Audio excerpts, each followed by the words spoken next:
We had a big day yesterday here at the Beach House Renovation. We started painting trim work.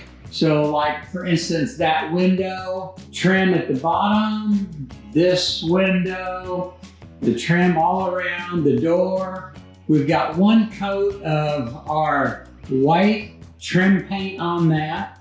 And then we were able to go into this room and we've got one coat of white paint on all the trim and the doors. And oh my goodness, these doors, these were a nightmare to paint. And we've got to paint them all one more time.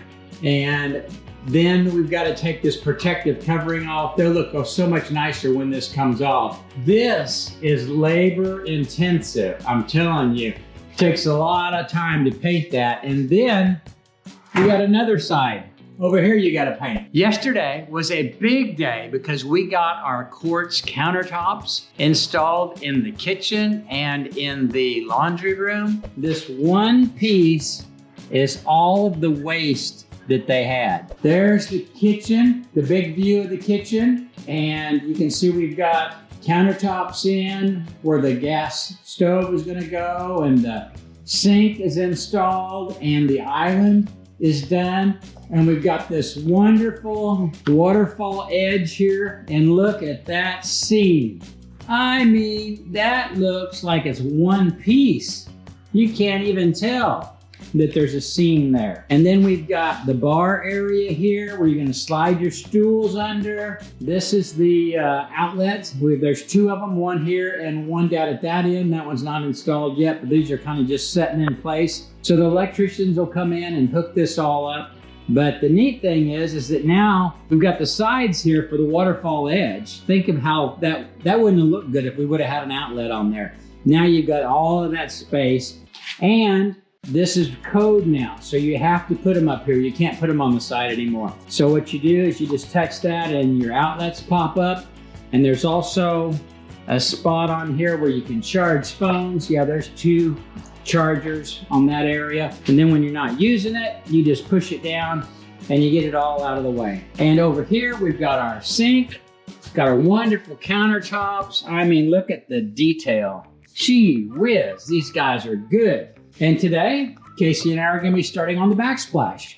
So this is the backsplash here that we're gonna be putting up. So my question for you is, does the backsplash go with this orientation? Or would the backsplash be better if we turned it around and put it with this orientation? So what would you do? I'm gonna wait for the big boss. The big boss will tell me what the right way is, because no matter what I choose, if I choose it, it'll be wrong. So I'm just gonna wait for the big boss and she'll tell me, and then I won't be in the doghouse. I got word back from the big boss and she says that the tile needs to go vertical. So we're going up and down with it. I put a ledger board here where the stove goes because the tile, the backsplash tile, needs something to rest on when it goes all the way across this. If you don't put something in here for it to rest on before it dries, then it will sag on you. So you don't want that. So I've got my level here, got my board in my stud. Okay, think about got my layout all done here. So wait for Casey to come and we will get started on this tile. So as you can see, we've got the first two pieces in here and now we're gonna continue.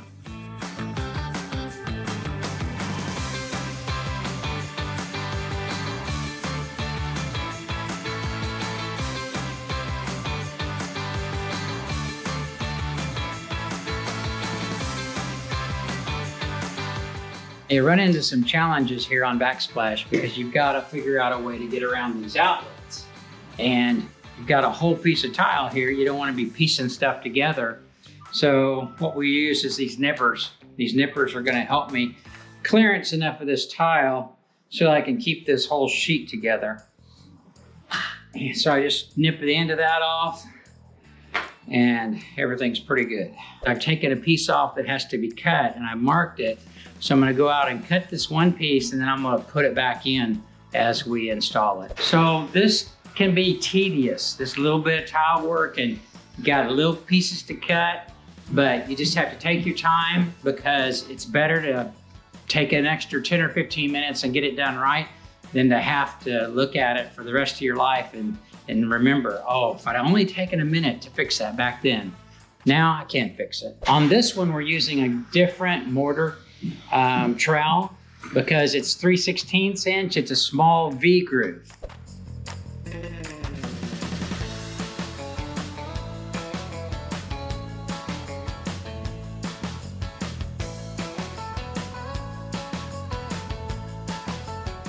When I was measuring my tile, new tile and new ways of doing things, so I measured from here up to the top and I made my cut, but the problem is that I needed to be down here, so my piece of tile was too short.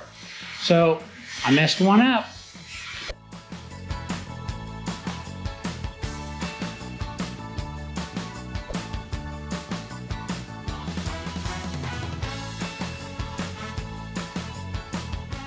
Okay, so we've got this section of the tile done, but what we want to do is to go in now and clean this up before this gets completely set, so that we can get all the little pieces of mortar off.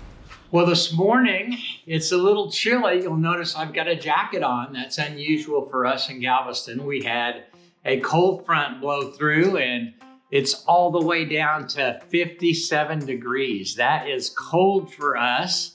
And I'm sure all you folks up in the north are saying that's like a heat wave, man. I don't know what you're talking about, but I guess it's all what you're used to. So today we will be continuing on the backsplash tile. We got about a little over half of it done yesterday. So today we will be going from this window all the way over, and then we're gonna see how much tile we have left, and if we have enough tile, we'll be doing this section on these shelves as well. Remember, we had our beautiful custom cabinets built, and the cabinet maker built this in. If you remember, he didn't make this right, and I had to have him change it so that this sink apron front sink would work in here correctly. So he fixed that, and then the countertop guys came and they said, oh, he's got this sticking in too far. It doesn't really protrude out like it's supposed to. I said, yeah, let's make it stick out. Well, when we made it stick out, now we have an issue with this drawer right here. See that drawer? It's gonna hit the side if I go out any farther because this is bowed. So now, what I'm gonna have to do is take and trim a little bit of this off so that it has clearance to go through there. Not a big deal. Remember, here's another issue right here. Remember these pop-up outlets on the island? Well, if you look down in there, that right there, that's my drawer. And that pop-up has got to go down in here when it's not in use. So that means I have to take this drawer and modify it. So I have to cut the corner of this out and box it in so that it doesn't hit the outlet. Okay, so Casey and I have got our tiles, the first 4 or 5 tiles cut and dry fitted, and now hopefully we'll be able to put them in rapid fire succession and we'll go from there.